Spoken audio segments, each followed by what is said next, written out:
नमस्कार साथियों, पुनः स्वागत है आपका आपके अपने उद्गम कोचिंग इंस्टीट्यूट में। कैसे हो आप लोग? आशा करता हूँ अच्छे होंगे, मस्त होंगे। और आज ये हमारी उत्तराखंड जीएस की क्लास नंबर 6 है। इससे पहले कि हमने सभी वीडियो आप अपनी अपलोड कर दी है। जिन लोगों ने हमारी पहली वीडियो अभी तक नहीं देखी है वह ज़रूर देखें, और आपको क्लास कैसी लग रही है यह भी कमेंट में ज़रूर बताएं। चलो स्टार्ट करते हैं आज की क्लास। आज का जो हमारा टॉपिक है वह रहेगा उत्तराखंड की न्यायपालिका। चलो स्टार्ट करते हैं क्लास को। पहले हम थोड़ा फैक्ट पे बात करते हैं। सुप्रीम कोर्ट की जो व्यवस्था है यूएसए से लिया गया है, जबकि भारत में पहली बार हाई कोर्ट की स्थापना 1861 के अधिनियम के द्वारा 1862 में कोलकाता, बम्बई, मद्रास में खोला गया है। हाई कोर्ट का वर्तमान जो स्वरूप है वो भारत शासन अधिनियम 1935 से लिया गया है।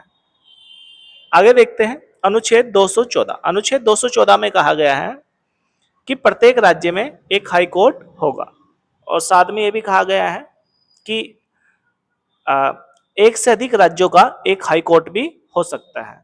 फॉर एग्जाम्पल आपका गुवाहाटी, ठीक है।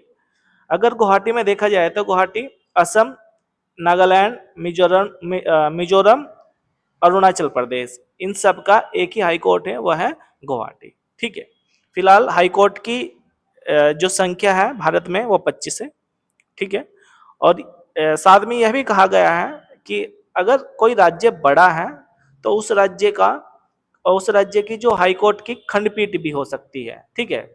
उस राज्य की जो हाई कोर्ट है उसकी अलग अलग खंडपीठ भी खोली जा सकती है। फॉर एग्जांपल आपका यूपी में लखनऊ और इलाहाबाद दोनों में जो इलाहाबाद कोर्ट है उसकी खंडपीठ लगती है, ठीक है। आगे देखते हैं। उत्तराखंड उच्च न्यायालय की जो स्थापना है वो 9 नवंबर सन 2000 में हुई है, और यह स्थित नैनीताल में है, ठीक है। और नैनीताल राजभवन का निर्माण सर संटोनी मैकडोनल्ड ने कराया है, ठीक है। जो नैनीताल राजभवन है उसका निर्माण सर संटोनी मैकडोनल्ड ने कराया है, और नैनीताल राजभवन के जो डिजाइन का श्रेय है वो स्टीवंस को जाता है, ठीक है। और हमारे उत्तराखंड के जो प्रथम मुख्य न्यायाधीश थे वो न्यायमूर्ति अशोक अभ्यंकर जी थे, और दूसरे मुख्य न्यायाधीश सरोज होमी कपाड़िया थे, ठीक है। और तीसरे जो मुख्य न्यायाधीश थे वो विकास श्रीधर सिरपुरकर थे। आगे देखते हैं। उच्च न्यायालय के 7वें मुख्य न्यायाधीश जगदीश सिंह खेर थे, जो देश के सर्वोच्च न्यायालय के 44वें मुख्य न्यायाधीश भी बने, ठीक है। उत्तराखंड उच्च न्यायालय के 9वें मुख्य न्यायाधीश के एम जोसेफ थे, जो राज्य में राष्ट्रपति शासन के समय मुख्य न्यायाधीश थे, ठीक है। अगर बात करते हैं राज्य में जो राष्ट्रपति शासन है वो कब लगा है, तो ये मैंने इससे पिछले वाली वीडियो में ही बताया था आपको कि 27 मार्च सन 2016 से 11 मई सन 2016 तक राज्य में 46 दिन का राष्ट्रपति शासन रहा है, ठीक है। उस समय हमारे जो सीएम थे वो थे हरीश रावत, ठीक है। याद रखोगे। तो राष्ट्रपति शासन कितने दिन रहा है? ये रहा है आपका 46 दिन। और ये भी पूछा गया है उस समय मुख्य न्यायाधीश कौन थे, तो मुख्य न्यायाधीश कौन थे? के एम जोसेफ। आगे देखते हैं। वर्तमान उत्तराखंड उच्च न्यायालय के मुख्य न्यायाधीश न्यायमूर्ति गुहानाथन नरेंद्र है, ठीक है। राज्य राज्य उच्च न्यायालय के जो प्रथम रजिस्ट्रार GCM रावत थे, ठीक है। राज्य के जो प्रथम रजिस्ट्रार थे वो कौन थे? GCM रावत थे, ठीक है। और वर्तमान में उत्तराखंड उच्च न्यायालय में 9 स्थायी न्यायाधीश तथा 2 अतिरिक्त न्यायाधीश का प्रावधान है, ठीक है। ये कह सकते हैं 9+2 का जो फिलहाल प्रावधान है हाई कोर्ट में हमारे, ठीक है। आगे देखते हैं। उच्च न्यायालय के न्यायाधीशों का वेतन राज्य की संचित निधि पर भारित होते हैं, जबकि पेंशन भारत की संचित निधि पर भारित होती है, ठीक है। इसका तात्पर्य है कि जो हाई कोर्ट के न्यायाधीश है उनका वेतन राज्य सरकार देगी, तथा रिटायरमेंट के बाद जो पेंशन है वो केंद्र सरकार देगी, ठीक है। राज्य में मुकदमों के शीघ्र निपटान के लिए 45 फास्ट ट्रैक कोर्ट का गठन अप्रैल सन 2001 में किया गया था। 1 नवंबर सन 2011 में राज्य विधानसभा में लोक आयुक्त विधेयक पारित किया गया था, ठीक है। एक बार से जल्दी से हम इसको रिवीजन कर लेते हैं।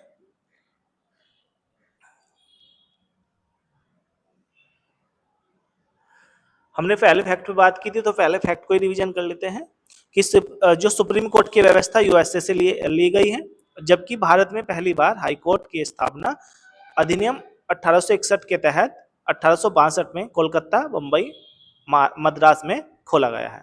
और हाई कोर्ट का जो वर्तमान स्वरूप भारत शासन अधिनियम 1935 के तहत लिया गया है। और आर्टिकल 214 में कहा गया है कि प्रत्येक राज्य में एक उच्च न्यायालय होगा, हाई कोर्ट होगा। और यह भी कहा गया है कि एक से अधिक राज्यों का एक हाई कोर्ट भी हो सकता है।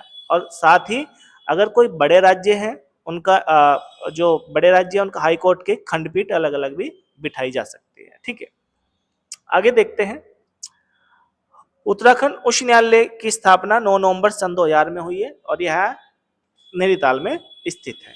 नैनीताल राजभवन का निर्माण सर संटोनी मैकडोनाल्ड ने कराया है और नैनीताल राजभवन के जो डिजाइन का श्रेय है वह स्टीवंस को जाता है।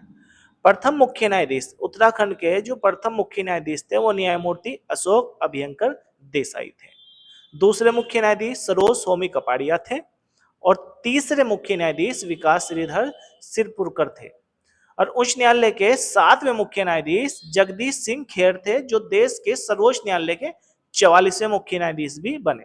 ठीक है, सुप्रीम कोर्ट के 44वें मुख्य न्यायाधीश भी बने। उत्तराखंड उच्च न्यायालय के 9वें मुख्य न्यायाधीश के एम जोसेफ थे, जो राज्य में राष्ट्रपति शासन के समय मुख्य न्यायाधीश भी थे। और राज्य में जो राष्ट्रपति शासन वो 46 दिन तक रहा। और उस टाइम हमारे जो सीएम थे वो थे हरीश रावत, उस टाइम कांग्रेस की सरकार थी। ठीक है, वर्तमान उत्तराखंड उच्च न्यायालय के मुख्य न्यायाधीश न्यायमूर्ति गुहानाथन नरेंद्र हैं और राज्य उच्च न्यायालय के प्रथम जो रजिस्ट्रार GCM रावत थे। और वर्तमान में उच्च न्यायालय में 9 अस्थायी न्यायाधीश तथा 2 अतिरिक्त न्यायाधीश का प्रावधान है। उच्च न्यायालय के न्यायाधीशों का जो वेतन है, ठीक है, वो राज्य की संचित निधि पर भारित है, जबकि पेंशन भारत की संचित निधि पर है। ठीक है, आगे देखते हैं। राज्य में मुकदमों के लिए शीघ्र निपटान के लिए 45 फास्ट ट्रैक कोर्ट का गठन किया गया है। 45 फास्ट ट्रैक कोर्ट का गठन अप्रैल सन 2001 में किया गया है। ठीक है, और 1 नवंबर सन 2011 में राज्य में विधान लोक आयुक्त विधेयक पारित किया गया है। ठीक है, कैसी लगी आपको वीडियो कमेंट में जरूर बताना।